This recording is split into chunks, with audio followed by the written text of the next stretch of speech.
vamos ya con este vídeo para hacernos un esquema de todo lo que necesitéis saber de cara al examen final, ¿sí? Con las cosas más importantes que hemos ido haciendo durante todos los vídeos. Lo ideal es que para este vídeo se hayan terminado todos los anteriores. Y vamos a hacer dos pizarras con todo lo más importante. Veréis que luego los exámenes casi todo lo vamos a poder contestar, casi todo, con lo que tenemos en estos dos esquemas, ¿sí? Os he dejado una página en blanco en el dossier para haceros el esquema. Al final de la teoría, después del tema 11, tenéis un espacio para haceros el esquema, ¿sí? Entonces, os he copiado ya el esquema para no perder tiempo, os lo voy explicando. La idea es que os lo vayáis copiando, ya os digo, lo podéis hacer en una hoja en blanco o aparte o hacerlo en el espacio que tenéis en el dossier, como queráis, ¿vale? Entonces vamos a hacer una primera pizarra y luego haremos una segunda pizarra ya con las pruebas, ¿vale? Entonces, el primer bloque de la asignatura es el que engloba sobre todo los temas 1, 2 y 3, que es la parte más teórica, ¿sí? Y luego ya a partir del tema 3 es ya las diferentes pruebas estadísticas que podemos utilizar en las diferentes situaciones, pero la teoría es un poco más o menos la misma, ¿no? Pero aplicado a las diferentes situaciones. Entonces, del primer bloque, lo que suele entrar a veces en el primer parcial, los grupos que tenéis parcial, que es hasta la primera parte de las pruebas de hipótesis, sería esta. Entonces, teníamos en el tema 1, introducción a la inferencia estadística, ¿no? Hablamos de que la población era aquello que queríamos conocer y de la población le sacábamos una pequeña muestra. La muestra era un grupito representativo, ¿no? Normalmente lo cogíamos al azar, de la población entera. Entonces, cuando hablamos de la población hablábamos de parámetros, es decir, media poblacional, varianza poblacional, proporción poblacional, que se refieren a la población completa. Normalmente los parámetros son desconocidos, pero si tuviéramos la población entera, pues los podríamos calcular. Y luego de la muestra teníamos los estadísticos, ¿no? La media muestral, la varianza muestral, la proporción muestral. Acordaros de la nomenclatura, que era diferente para población y para muestra, ¿sí? En la vida real, normalmente los parámetros no los conocemos y lo que queremos es conocer los parámetros a partir de una muestra. Por tanto, hacemos este proceso, ¿no? De los estadísticos muestrales, los usamos como estimadores de los parámetros, ¿vale? Es el proceso de IC, intervalos de confianza, o de pruebas de hipótesis, ¿vale? Por tanto, intervalos de confianza y pruebas estadísticas o pruebas de hipótesis es cuando pasamos de estadísticos a parámetros, que es de lo que va la asignatura, que es de hacer inferencia estadística.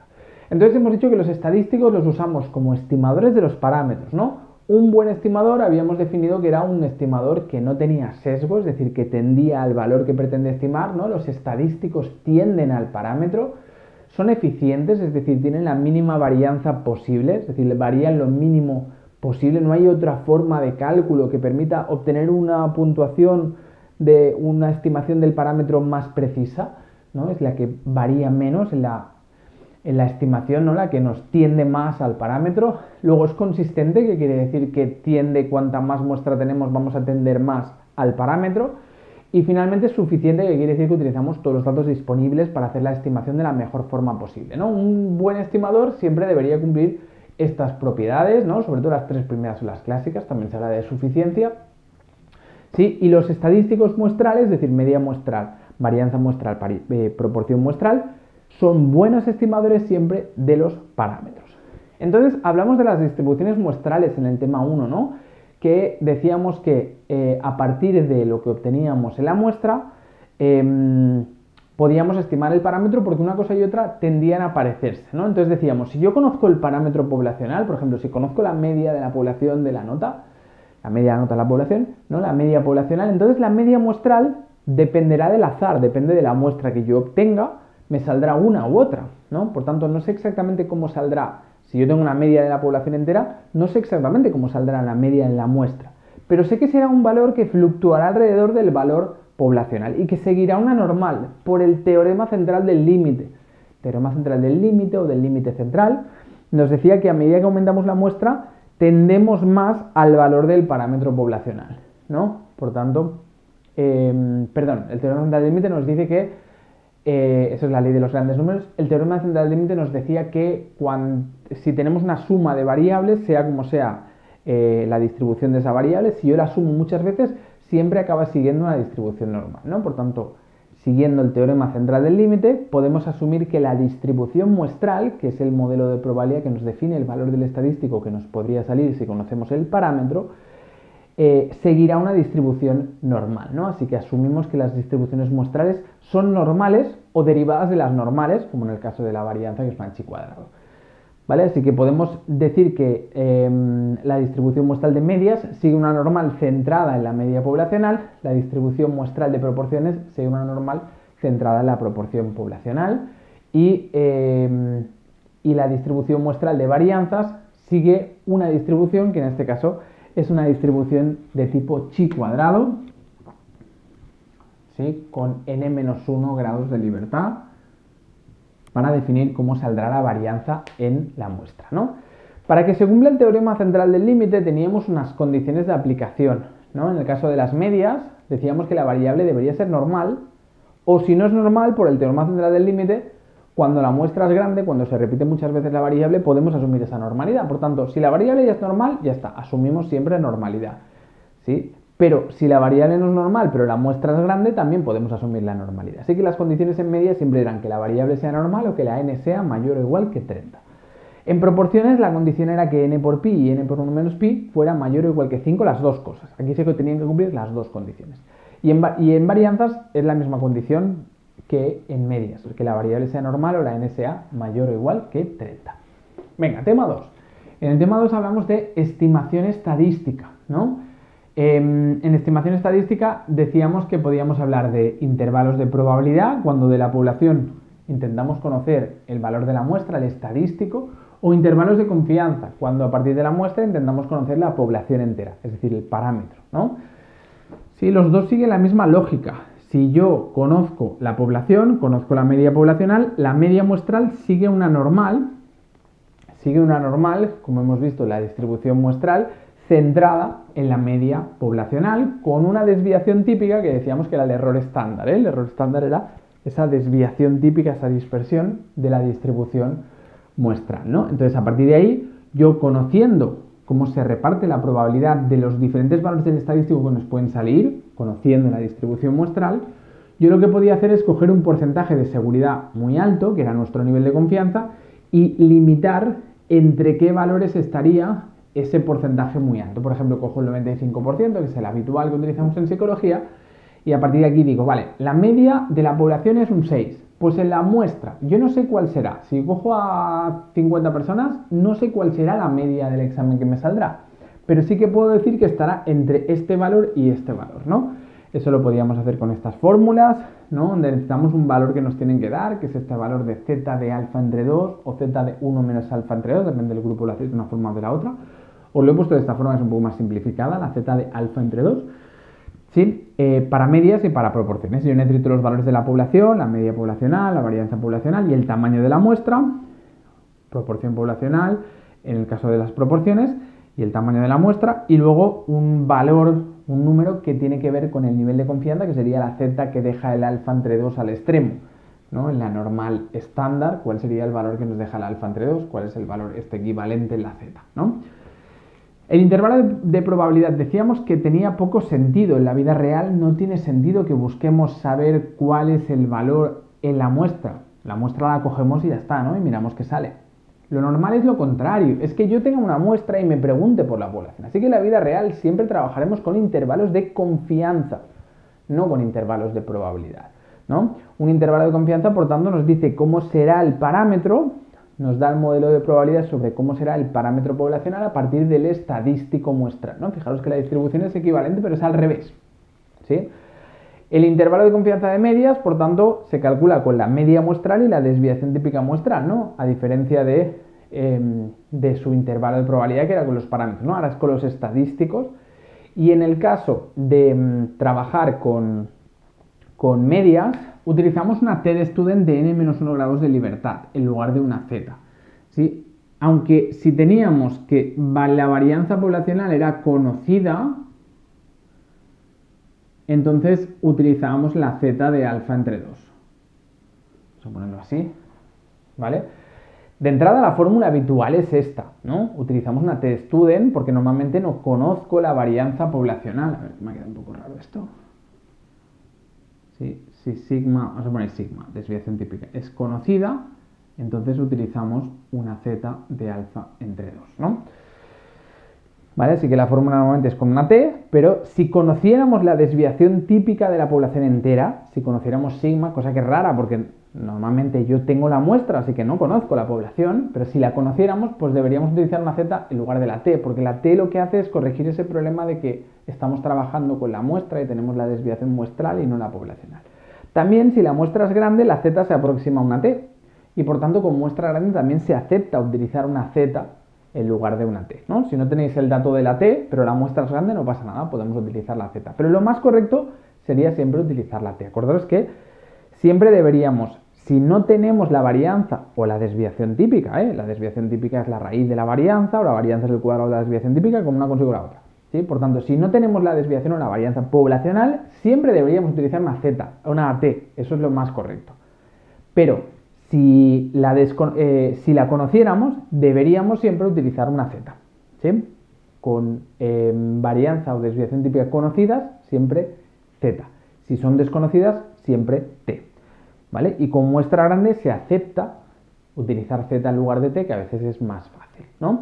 Y en proporciones, pues es la misma fórmula que antes, pero con proporciones muestrales en lugar de poblacionales, ¿no? Las condiciones de aplicación. Aquí las condiciones de aplicación estamos utilizando esto, por tanto son las mismas de antes, no las he vuelto a poner, Pero cuando hablamos de un intervalo de confianza, las condiciones de aplicación en medias es la misma, que la variable sea normal o la n sea mayor o igual que 30, pero en proporciones se debería comprobar la condición para el extremo superior calculado y para el extremo inferior. ¿Sí? ¿Os acordáis que había que hacerlo 4 veces? En lugar de solo 2 veces, aquí se tenía que hacer 4 veces, ¿no? Para comprobar la condición de aplicación. O sea que primero se hace el cálculo y al final se comprueba la condición de aplicación. También vimos el tema del tamaño de la muestra. Podemos calcular qué muestra necesitaríamos tener para conseguir un intervalo con un error determinado, ¿no? El error es la distancia entre el centro y el extremo del intervalo, es la mitad de la amplitud del intervalo, ¿no? Entonces, si yo quiero hacer un intervalo con un error determinado, pues calculo el tamaño de muestra con esta fórmula para medias, esta fórmula para proporciones, ¿no?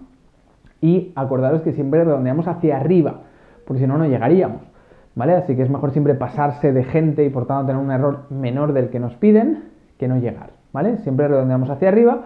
Y luego dijimos que si la proporción poblacional no la tengo, podemos trabajar con 0,5, que quiere decir trabajar con máxima indeterminación o máxima fulganza, que se refiere a que si cumplimos para 0,5 cumpliríamos para cualquier otra, ¿sí?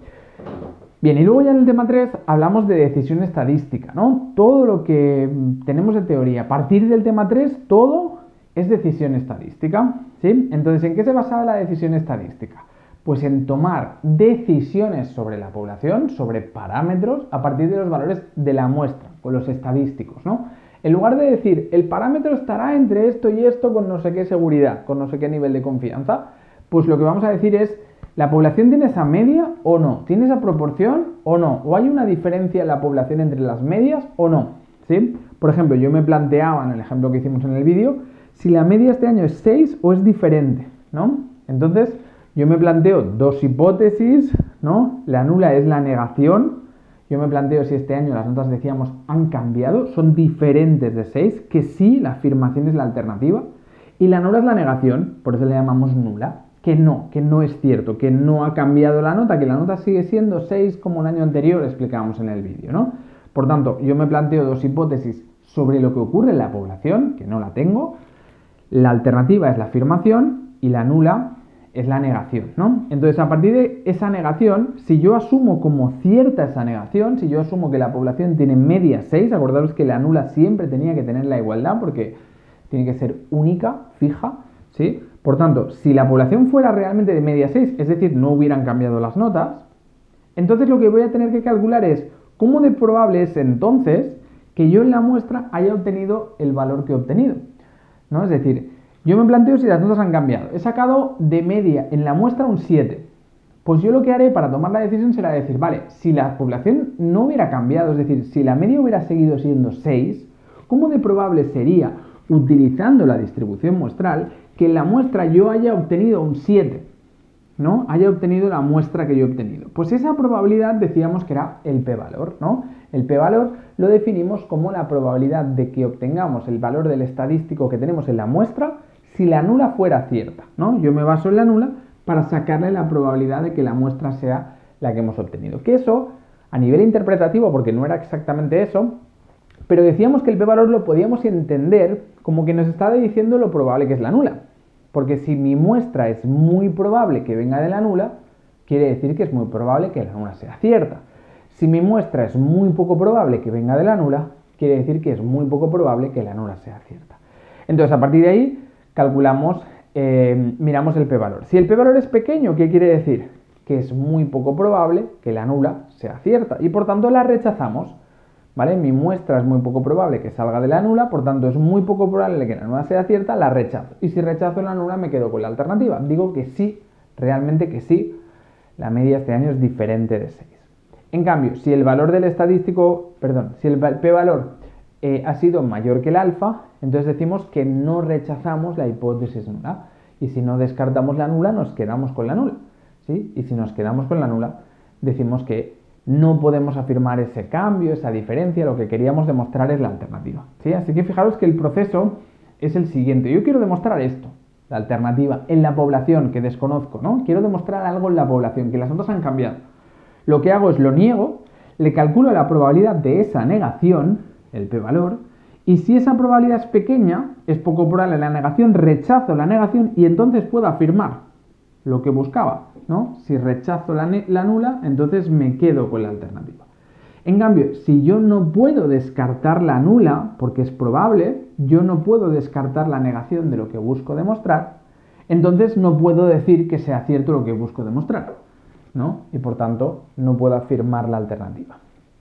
¿Sí? Así que la decisión la tomaremos sobre la nula, pero la conclusión, lo que me interesa es si puedo decir esto o no. La conclusión es sobre la alternativa, ¿no? Si puedo decir que la alternativa,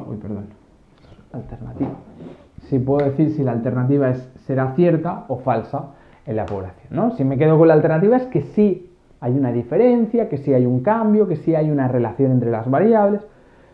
Si la alternativa no la puedo afirmar, pues es que no hay esa relación o que no hemos encontrado con los datos esa relación, esa diferencia, ese cambio, lo que sea, ¿no? Vale, también podríamos tomar la decisión con el estadístico de contraste calculado, ¿no? Para cada tipo de prueba teníamos una fórmula, ¿no? Para calcular el estadístico de contraste, que es una forma de pasar el valor del estadístico muestral a un modelo de probabilidad conocido para poder calcular el p-valor, ¿vale?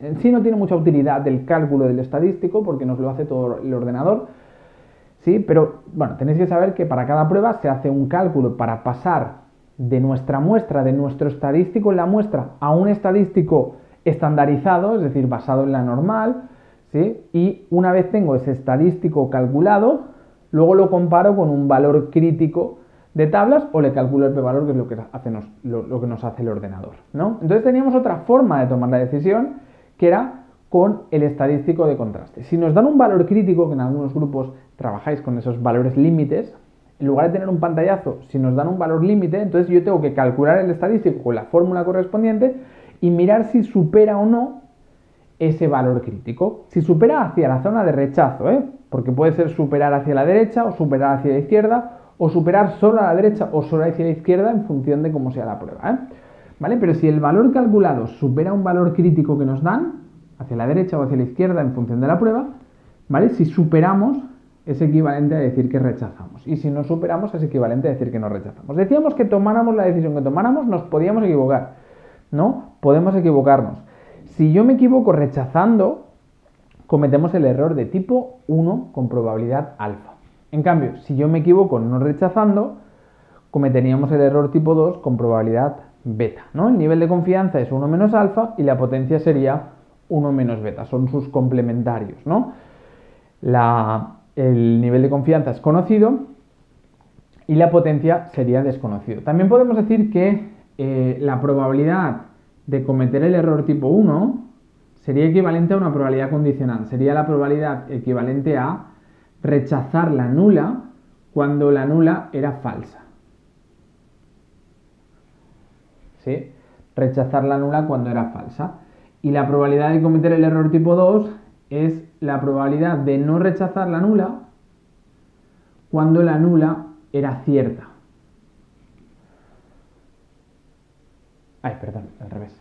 Si esto es la probabilidad de error tipo 1 es la probabilidad de rechazar cuando la nula es cierta, rechazar y equivocarme, como habíamos explicado. Y la probabilidad del error tipo 2 es la probabilidad de no rechazar y equivocarme, es decir, probabilidad de no rechazar si la nula era falsa. ¿Sí? ¿Vale? Por tanto, la probabilidad del error tipo 1, es decir, el alfa, es la probabilidad de rechazar si la nula era cierta, ¿no? Rechazar y equivocarme. Y la probabilidad del error tipo 2, vamos a simplificarlo para que no quede tan cargado.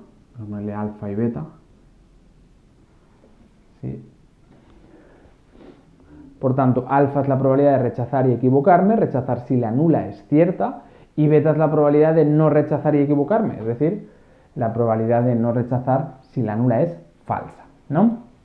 Vale, la potencia y la beta en general son desconocidas en las pruebas que vamos a trabajar, ¿no? Sí que sabemos que la beta la podemos rebajar o la potencia la podemos aumentar, es lo mismo, si alfa aumenta o si n aumenta, ¿no? Esos dos factores aumentan a la beta, nos afectan a la beta y a la potencia, ¿no? Cuanta más alfa y más n, menos beta y más potencia, ¿sí? Así que nos interesa tener siempre una potencia de la prueba mayor. Pero claro, si aumento el alfa, estoy aumentando el otro riesgo, por tanto no estoy ganando nada. Lo ideal siempre es tener más muestra. Con más muestras siempre la prueba será más potente, sin aumentar el riesgo del otro error, del error de tipo 1, ¿no? Vale, entonces, según la teoría de Neymar-Pearson, tenemos dos tipos de pruebas estadísticas. Las pruebas de significación, que son aquellas pruebas en las que yo me planteo una negación de lo que busco demostrar, que es la igualdad, ¿no? Y yo luego puedo hacer una alternativa, que sería el diferente de, aunque no sería necesaria la alternativa en este caso, ¿vale? Porque siempre es lo contrario que la nula, ¿sí? Y luego tengo las pruebas de hipótesis propiamente, que sería cuando me planteo si la media es 6 en la población o es 7, es decir, tengo una decisión entre dos posibles poblaciones, ¿no? ¿Vale? Nosotros no vamos a trabajar con pruebas de hipótesis, vamos a trabajar con pruebas de significación. En las pruebas de significación, en teoría, solo tendríamos una nula, aunque podemos hablar de hipótesis alternativa como lo contrario de, ¿vale? Pero las pruebas de hipótesis son otro tipo de pruebas, aunque normalmente se habla de pruebas de significación y en general se habla de pruebas de hipótesis. Pero bueno, según esta teoría de Neymar-Pearson, pues tendríamos que las pruebas de significación son las que vamos a usar realmente, ¿sí? Y las pruebas de hipótesis no las vamos a utilizar, sino que vamos a utilizar pruebas de significación, aunque a veces coloquialmente se habla de pruebas de hipótesis en general para todo, ¿eh? ¿Sí? En las pruebas de hipótesis, según la teoría de Neymar-Pearson, la beta y la potencia sí son conocidas, ¿sí? Pero nosotros no vamos a trabajar con esto, por tanto, esto ni caso, ¿sí? Lo único que hay que saber a nivel teórico que beta y potencia serían conocidas si fuera una prueba de estas cruciales, ¿no? Una prueba de hipótesis según Neymar-Pearson, ¿sí? En ese caso, beta y potencia son conocidas. Pero en las pruebas con las que trabajamos, que son las de significación, decíamos que siempre eran desconocidas la beta y la potencia.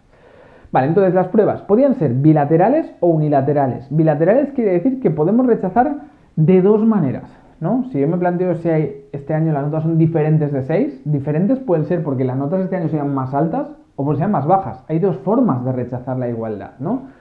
Y por tanto, el alfa quedaba repartido entre 2 a cada lado. Así que yo cuando calcule el estadístico de contraste me queda uno positivo y el otro negativo, ¿no? Y me queda uno que deja el alfa entre 2 al extremo superior y otro que deja el alfa entre 2 al extremo inferior, ¿vale? A partir de ahí yo calculo el estadístico de contraste y el p-valor sería la probabilidad hacia el extremo y por 2 en un contraste de tipo bilateral, ¿sí? A nivel teórico. Y si yo miro el estadístico, tendría que comprobar si supero el estadístico hacia el estadístico de contraste más cercano, ¿no? O este, o si estuviera aquí, miraría si supero este, ¿no? Esta es la zona de no rechazo y esta es la zona de rechazo para la gente que lo hacéis con eso del valor crítico. En cambio, si hay un contraste unilateral por la derecha, que querría decir que la alternativa sería mayor que, ¿sí? La nula sería menor o igual que, entonces quiere decir que la zona de rechazo está solo a la derecha. Y por tanto, si yo me dan un valor crítico, sería el valor que limitaría todo el alfa al lado derecho, ¿vale? Todo el alfa a la derecha. En una prueba unilateral de mayor que, entonces el p-valor es la probabilidad del estadístico calculado hacia la derecha, solo hacia la derecha. Aquí era hacia el extremo por 2 en la prueba bilateral, aquí es solo hacia la derecha. Ojo que esto ya nos lo calcula el ordenador, ¿eh? O sea, si lo hacemos con Jamovi, Pues Jamovi ya nos lo hace, si le digo que me lo haga bilateral, unilateral, ya me hace el cálculo, ya me da el p-valor ya preparado para tomar la decisión, Pero tenemos que saber que a nivel teórico el p-valor en una prueba bilateral es la probabilidad hacia el extremo por 2 y en una prueba unilateral es la probabilidad del estadístico hacia el extremo de la zona de rechazo, hacia la derecha en un contraste mayor que o hacia la izquierda en un contraste unilateral por la izquierda, es decir, un contraste menor que. ¿Sí? Y yo aquí miraría si supero hacia la derecha el valor crítico, que es el valor que deja el alfa a la derecha, y aquí miraría si el valor del estadístico calculado supera o no el valor crítico a la izquierda, que es el que deja el alfa a la izquierda, que sería en este caso un valor negativo, ¿no? Vale, pues venga, esto sería un poco toda la teoría sobre el primer bloque. De hecho, es toda la teoría prácticamente sobre toda la asignatura, ¿vale? Porque ya lo que nos viene después son aplicaciones de esto en diferentes situaciones, ¿no? Son pruebas estadísticas, pruebas de significación, vamos a decir, en diferentes situaciones en función del tipo de variables, pero todas se basan en esta teoría, ¿sí? Por tanto, de decisión estadística tomamos decisiones sobre la población a partir de una muestra. Quiero demostrar algo, lo niego, siempre la negación con el igual porque tengo que tener una hipótesis nueva que sea única, que sea una sola cosa. A partir de ahí calculo lo probable que es mi muestra que salga de mi nula, ¿no? Eso es el p-valor, nos lo calcula el ordenador, ¿vale? Pero tenemos que entender que el p-valor nos dice lo probable que sería la nula, aunque no era exactamente eso, como explicamos, pero lo podíamos entender así. Así que si es poco probable la nula, la rechazo y me quedo con la alternativa. Si es muy probable la nula, no la rechazo y no puedo afirmar la alternativa. Tomáramos la decisión que tomáramos, nos podíamos equivocar porque estamos jugando con las probabilidades, No tengo la población completa, ¿vale? Y a partir de ahí, pues, tomamos la decisión sobre la población a partir de la muestra, ¿no? Teníamos esta parte de teoría de que era una prueba de significación, prueba de hipótesis según la teoría de Neymar-Pearson, aunque, repito, muchas veces se habla de pruebas de hipótesis en general para todo, ¿vale? Pero según la teoría de Neymar-Pearson, diferencia entre pruebas de significación y pruebas de hipótesis. Las de hipótesis tienen betas y potencias conocidas y luego las pruebas podían ser bilaterales o unilaterales a la derecha o a la izquierda, ¿vale? La bilateral es la que limita el alfa entre 2 a cada lado y lo tengo a los dos lados, y la unilateral solo es hacia un lado, por tanto solo limita una probabilidad alfa, ¿sí? Venga, muy bien, pues este sería todo este primer bloque, ¿vale? Luego ya en el directo, si tenéis dudas de alguna cosa, pues lo vamos a aclarar, ¿vale? Recordad que lo tenéis todo explicado más extenso en los vídeos, ¿vale? Aquí es un resumen de lo que sí o sí tenéis que saber y entender para el examen, ¿sí? Venga, pues lo borro y hacemos el segundo esquema, la segunda parte del esquema. Venga, pues aquí tenéis el esquema de toda la segunda parte de la asignatura, que son todas las pruebas. Como os decía antes, toda la teoría la tenemos en el primer bloque, y en este segundo bloque es aplicar un poco toda esa teoría a las diferentes situaciones, ¿no? Entonces, como habíamos explicado, siempre que el p-valor sea menor que el alfa, vamos a rechazar la hipótesis nula, y si el p-valor es mayor que el alfa, decíamos que era probable la nula y por tanto no la rechazamos, ¿no? Eso siempre será así. Pero cuando estamos trabajando con una prueba estadística, es diferente la interpretación que vamos a hacer de eso que cuando estamos trabajando en una condición de aplicación. En una prueba estadística, yo lo que quiero es demostrar la alternativa, por tanto, rechazar la nula quiere decir demostrar la alternativa, es decir, quiero demostrar que hay diferencias, que hay relación, ¿no? Así que en una prueba estadística, rechazar la nula, es decir, un p-valor pequeño, implica poder afirmar lo que buscábamos demostrar, ¿no? Que sí hay una relación, una diferencia, que sí que es mayor uno que el otro, lo que sea. En cambio, cuando nos rechazamos es que no podemos demostrar ese efecto, ¿no? En cambio, cuando hablamos de condiciones de aplicación es diferente, porque en la condición de aplicación la nula va a ser la propia condición, que es la igualdad. Y por tanto, si yo rechazo la nula, que es la condición, quiere decir que la condición no se cumple. En cambio, si no rechazo la nula, me quedo con la nula y decimos que podría ser que se cumpliera, así que nos quedaríamos con que se cumple la condición de aplicación, ¿sí? Así que cuando esto lo aplicamos a las pruebas, ¿sí?, tenemos que tener en cuenta si es una prueba para encontrar un efecto o si es una prueba solo para comprobar una condición de aplicación, ¿no? Y la interpretación sería esta. Vale, esquema de las pruebas, ¿vale? Las diferentes pruebas estadísticas que hemos ido viendo en todos los vídeos durante toda la asignatura, ¿no? Pruebas estadísticas. Las podemos clasificar más o menos así, tal y como las hemos ido viendo en el curso. Primero, si hablamos de pruebas en las que trabajamos con una sola variable, Entonces hablamos de pruebas de conformidad. Es una prueba en la que trabajamos con una sola variable. Puede ser que la variable de estudio sea quanti, CN quiere decir quanti, cuantitativa, o que sea quali, que sea cualitativa, o quanti o quali, ¿no? Si es quanti, sería una prueba que puede ser sobre una media, ¿no? Comprobar si la media es diferente no sé qué o no, o sobre una varianza, ¿no? Entonces la nula sería que la media sea tal valor o que la varianza sea tal valor, valor A, ¿vale? A quiere decir el número que sea, 6, 8, 0,5, lo que sea, ¿no? Si la variable de estudio es cualitativa, entonces hablaríamos de un contraste sobre una proporción, ¿no? De la nula sería que la proporción sea igual a tal valor o no lo sea la alternativa, ¿no? Si hacemos alternativa.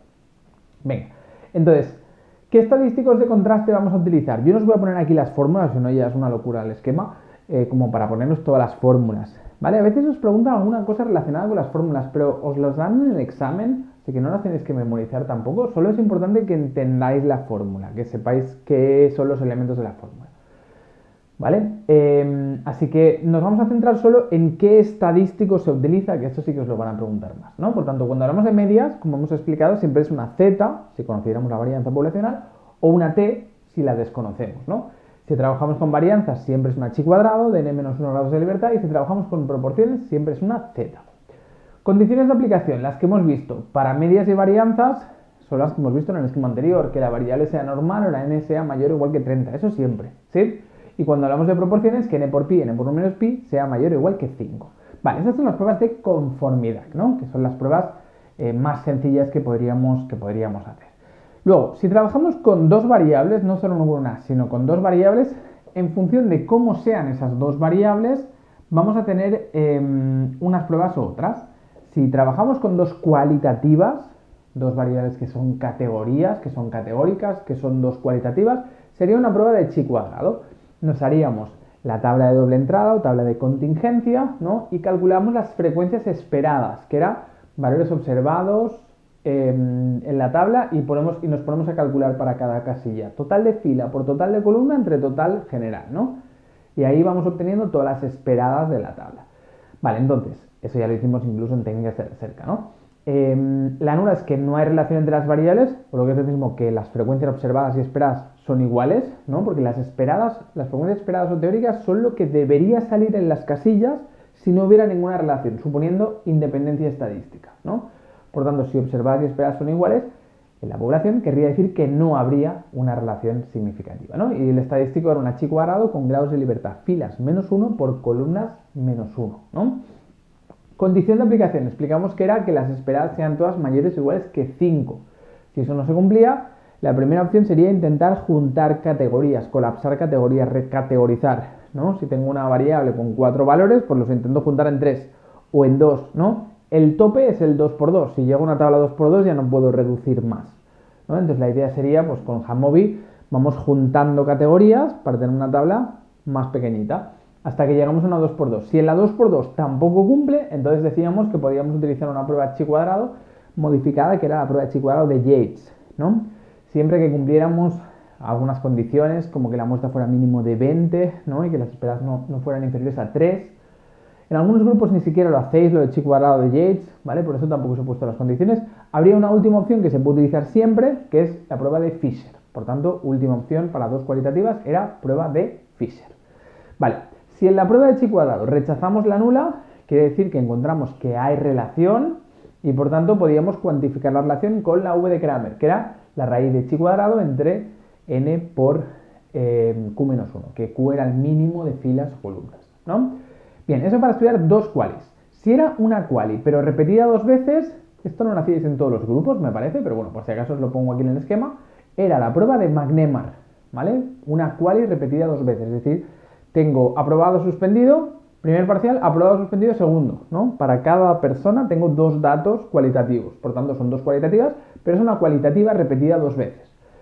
¿Sí? En la prueba de McNemar, las nulas que no hay un cambio, es una chi cuadrado siempre de un grado de libertad, y la condición de aplicación era que las casillas discordantes, las que habían cambiado entre el antes y el después, fueran mínimo de 10. Después, si lo que tengo es una cuantitativa y una cualitativa de dos valores, la cualitativa de dos valores lo que hará será formarme dos grupos que quiero comparar, ¿no? Por tanto, yo voy a ver si hay relación entre la quanti y la quali, o lo que es lo mismo, si hay diferencias en la quanti en función del grupo que nos define la quali. ¿Sí? Eso sería una prueba t-student de grupos independientes, ¿vale? O una quanti y una quali de dos valores, o cuando tengo dos grupos a comparar una cuantitativa entre ellas, ¿no? Entre ellos. Por tanto, t-student de grupos independientes. La nula es que las medias son iguales, por tanto que no hay diferencias en la cuantitativa en función del grupo, o que no hay relación entre las variables quanti y quali. Es lo mismo, ¿no? ¿Vale? Como explicamos, decir que no hay diferencias entre los grupos, lo mismo que decir que no están relacionadas las variables. ¿Vale? Era una t-student de n-2 grados de libertad como estadístico de contraste. Y teníamos unas condiciones, la de siempre, que la variable sea normal o la n mayor de 30 en cada grupo por separado. Eso se miraba con una prueba de SW Shapiro-Wilk, si os acordáis, ¿no? Habían varias alternativas de pruebas de normalidad, ¿no? Pero la más típica era la de Shapiro-Wilk para muestras pequeñas. Porque si la muestra es grande ya no haría falta ni siquiera mirarlo, ¿no? Prueba de Shapiro-Wilk. Si no se cumplía, hacíamos la alternativa no paramétrica, que era la Uden-Mann-Whitney, ¿sí? Y si sí que se cumplía, pasábamos a mirar la segunda. La segunda condición es que las varianzas sean iguales, ¿no? Que las varianzas en los dos grupos sean iguales en la población, ¿no? Que haya homocedasticidad, ¿no? Y la prueba para comprobarlo, la prueba de condición de aplicación era la prueba F de comparación de dos varianzas o la prueba de Leven. Si no se cumplía la igualdad de varianzas porque rechazábamos la nula en la prueba, entonces no podemos hacer la prueba, sería una T de Welch, ¿no? Haríamos una prueba T con la modificación de Welch, que era aquella T en la que trabajamos con la varianza por separado de los dos grupos, pero los grados de libertad ya no son n-2, venían de una fórmula, la fórmula de Welch, que es un poco más complejo, ¿no? Y por último, siempre hay una condición que es que las observaciones deberían ser todas independientes entre ellas, ¿vale? Eso siempre lo vamos a asumir, ¿vale? Por tanto, esto lo daremos siempre por asumido, ¿sí? Vale, si rechazamos la hipótesis nula, encontraríamos que hay una relación entre las dos variables o que hay diferencias entre los dos grupos y podemos cuantificar esa relación con la medida esta R, que es la raíz de t al cuadrado entre la t al cuadrado más los grados de libertad, o la d de Cohen, que era 2t entre raíz de, ¿no? Son medidas para cuantificar el efecto, ¿no? Para medir la intensidad. Solo tiene sentido hacerlas si rechazamos la hipótesis nula. Luego vimos una cuantitativa repetida dos veces, ¿no? Si tengo dos cuantitativas, pero que es la misma que la he medido dos veces, ¿no? Por ejemplo, nota del primer parcial y nota del segundo, decíamos, ¿no? Sería una t-student de medidas repetidas o de datos apareados. La nula es que la media de el antes es igual a la media del después, es decir, que no hay un cambio entre antes y después, ¿no? Que no hay un cambio entre antes y después o que no hay diferencias, ¿no? La prueba se basaba en las diferencias, ¿no? Decíamos, hay que coger las medidas del antes y el después, hacer las diferencias y con la variable diferencias se hace el estadístico t. Es una t de n-1 grados de libertad y la condición de aplicación es que las diferencias sigan la distribución normal, ¿vale? Si eso no se cumple, entonces estaríamos hablando de una prueba alternativa no paramétrica que sería la t de Wilcoxon, ¿vale? Prueba alternativa. Si rechazamos la nula en la prueba de t-student de medidas repetidas, podemos aplicar la medida R, que es la misma que antes, he puesto aquí comillas, es lo mismo de antes, o la D de Cohen, en este caso sería t entre raíz de n, ¿vale? En este caso saldría de t entre raíz de n. Bien, luego, si estamos hablando de una cuantitativa y una cualitativa, pero de más de dos valores, si era de dos valores en una t-student de grupos independientes, si es de más de dos valores, me formará más de dos grupos, sería una ANOVA de grupos independientes. De hecho, la ANOVA serviría también para dos grupos, ¿eh? Si tengo dos grupos, puedo hacer la T o la ANOVA. Normalmente se hace la T porque es más sencilla, pero también se podría hacer la ANOVA, ¿vale? Pero la ANOVA sirve específicamente para más de dos grupos, aunque con dos grupos también funcionaría, ¿no? ANOVA de grupos independientes. La nula es que todas las medias de todos los grupos son iguales, ¿sí? Que no hay diferencias entre las medias o que no hay relación entre las variables, ¿no? Equivalente a la T de student de grupos independientes, ¿vale? Vimos que se podía poner los dos en una tabla, la variación entre los grupos y la dentro de los grupos, suma de cuadrados, grados de libertad, media cuadrática, F, ¿sí? Donde decíamos que la suma de cuadrados entre grupos, entre sus grados de libertad, que era K-1, nos daba la media cuadrática entre grupos, SCD entre N-K nos daba MCD, ¿no? La relación entre las dos era un valor F, ¿no? Ese valor F es nuestro estadístico de contraste, ¿sí? Si rechazamos la hipótesis nula en una prueba ANOVA, decíamos que podíamos hacer dos cosas. Pruebas post-hoc, que son pruebas a posteriori, pruebas que se hacen después de haber encontrado el efecto, que son las pruebas de Tukey o prueba de Scheffé, o hay varios tipos de pruebas que se pueden hacer a posteriori, pero las típicas son las de Tukey o Scheffé, que son para encontrar dónde estaban las diferencias, ¿no? Decíamos, por ejemplo, tengo tres grupos y he encontrado diferencias. Puede ser que haya diferencia entre el grupo 1 y el 2, o entre el 1 y el 3, o entre el 2 y el 3, o que entre el 2 y el 3 no haya y entre el 1 y el 2 sí, ¿no? Pues para encontrar las diferencias hacíamos esas pruebas donde un p-valor bajo quería decir diferencias entre esa pareja de grupos, un p-valor alto es que no hay diferencias, ¿no? ¿Vale? Por tanto, p-valores pequeños nos marcaba dónde estaban las diferencias al comparar los grupos uno con uno, ¿no? Por parejas. Y luego podíamos ver la intensidad con el valor de eta cuadrado, que era la SCE dividido entre la SCT, ¿no? Y eso nos daba una medida de intensidad. Cuanto más grande, pues quería decir que más intensidad del efecto teníamos, ¿no? Más relación, más diferencia hay entre los grupos, más significativa es la diferencia. ¿Sí? Las condiciones de aplicación son las mismas que las de la T de Student de grupos independientes. Todo el rato es equivalente a la prueba T, que sería para dos grupos, pero en la prueba no. Por tanto, las condiciones son las mismas, ¿no?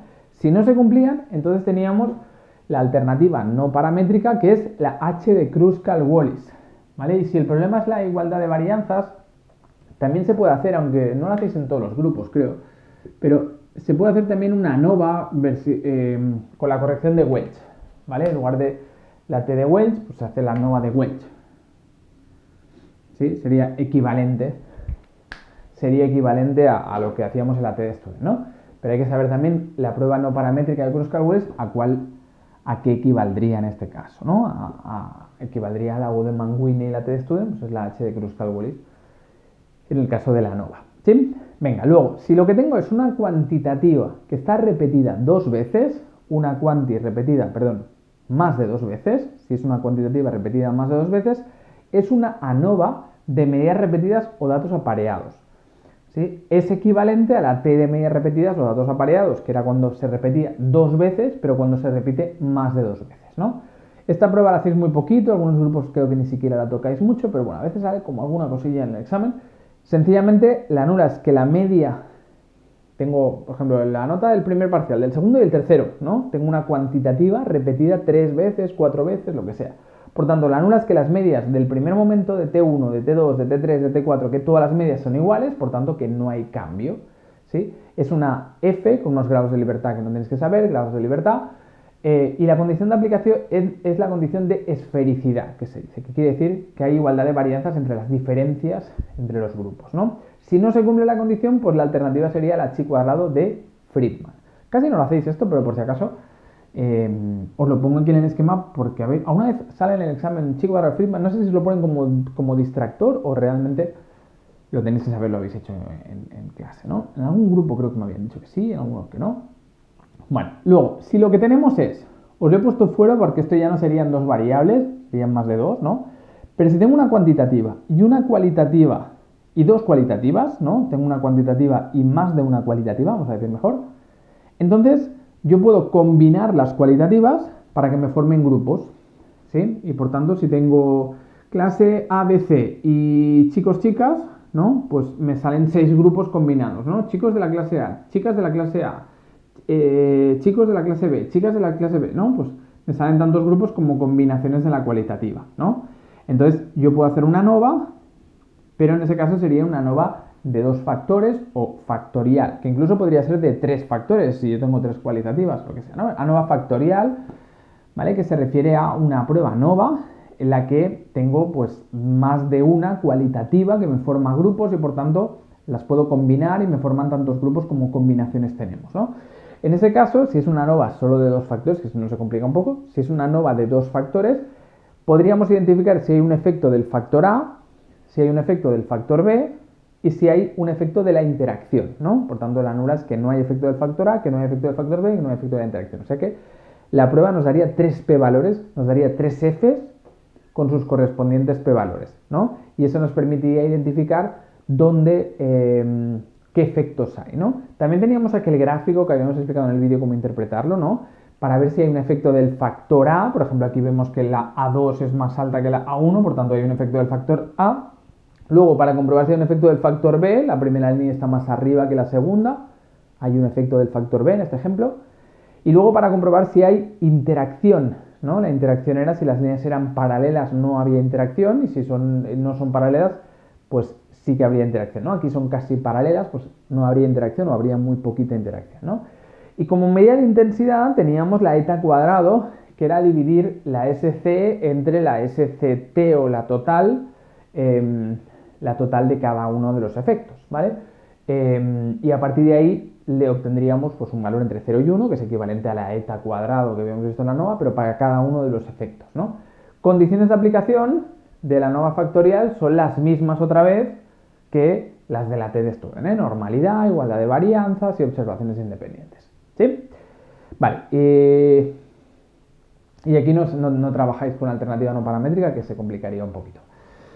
Bien, y luego por último teníamos el estudio de dos cuantitativas, ¿no? Si trabajamos con dos cuantitativas a la vez, entonces vimos que se podía trabajar de dos maneras, con la correlación o con la regresión, ¿no? Sea como sea, yo podía poner los datos en un diagrama de dispersión, ¿no? Donde veíamos la nube de puntos y veíamos la tendencia, ¿no? Esa tendencia la podemos modelizar con una recta, ¿sí? Y a partir de ahí ver cómo es la tendencia que tenemos de la relación entre las variables, ¿no? ¿Vale? Si la recta es creciente, decíamos que era una relación positiva, si es decreciente, relación negativa. Bueno, cuando trabajamos como correlación, que esto lo hicimos en técnicas de investigación, podíamos hacer la covarianza y la correlación de Pearson, ¿no? Covarianza y correlación de Pearson. A partir de ahí, eso es algo descriptivo, le podemos hacer el test de significación de la correlación, que nos dice si esa correlación es significativa o no lo es. La nula es que la correlación poblacional es cero, es decir, que no hay relación, y el estadístico de contraste sería una T de n-2 grados de libertad. Si yo rechazo la hipótesis nula, quiere decir que rechazo que no hay relación, por tanto digo que sí hay una relación significativa entre las dos variables, y como medida de intensidad tenemos la R cuadrado, que era coger la correlación de Pearson y elevarla al cuadrado.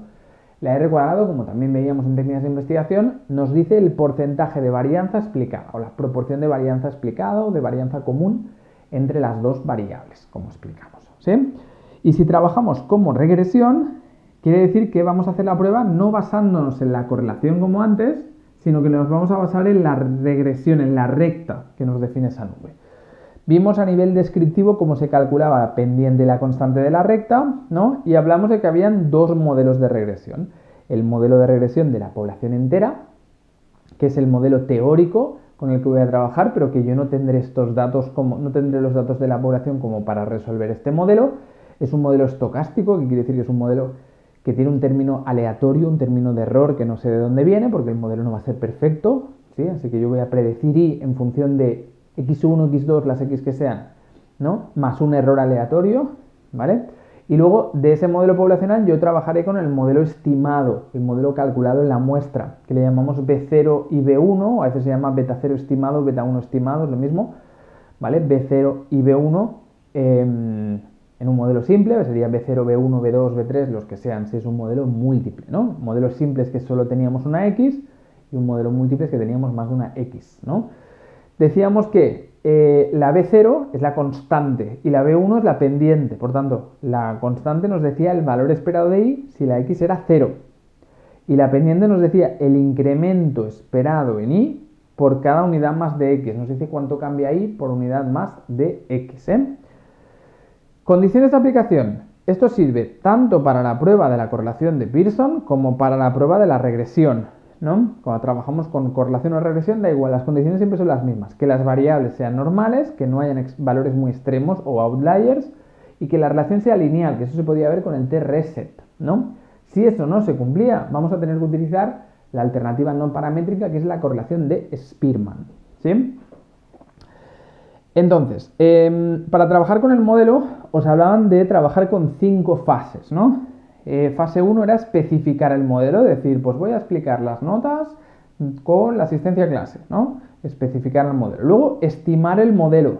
Estimar quiere decir calcularlo con los datos de la muestra, calcular el modelo muestral, el modelo estimado, ¿no? Primero planteo el modelo, luego lo estimo, lo calculo con los datos de la muestra, ¿vale? Calculo la constante, la pendiente.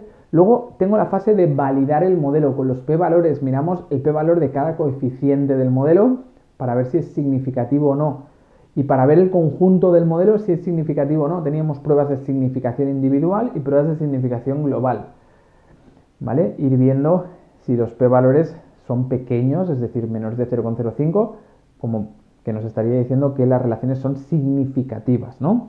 Y la R cuadrado, que nos dice la bondad del ajuste del modelo, porque es el porcentaje de varianza explicada. ¿sí? Luego, cuarto paso, una vez hemos hecho el modelo, lo hemos planteado, lo hemos estimado y lo hemos validado, podemos utilizar el modelo para hacer predicciones, ¿no? Podemos, por ejemplo, predecir con todos los datos de la muestra qué predicción nos daría el modelo para cada uno de los datos de la muestra.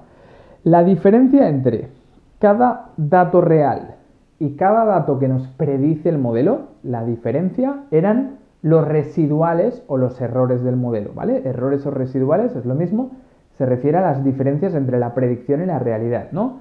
Entonces, los residuales podemos comprobar una serie de condiciones que deberían cumplir, ¿no? Los residuales deberían cumplir la condición de normalidad, de homocedasticidad, de no autocorrelación y de no outliers, ¿no? Por tanto, los residuales deberían seguir una normal centrada en cero, deberían ser homocedásticos, es decir, que la variación no cambie, ¿sí? No deberían estar autocorrelacionados, es decir, que los residuales deberían ser aleatorios, no deberían tener ninguna tendencia y que no tengan outliers, no tengan valores muy alejados del resto, ¿no? Esto era la prueba de Shapiro-Wilk, la prueba de normalidad, la prueba de homocedasticidad era la prueba de Broch-Pagan, la prueba de no autocorrelación era la prueba de Durbin-Watson y la prueba de no outliers era el outlier test.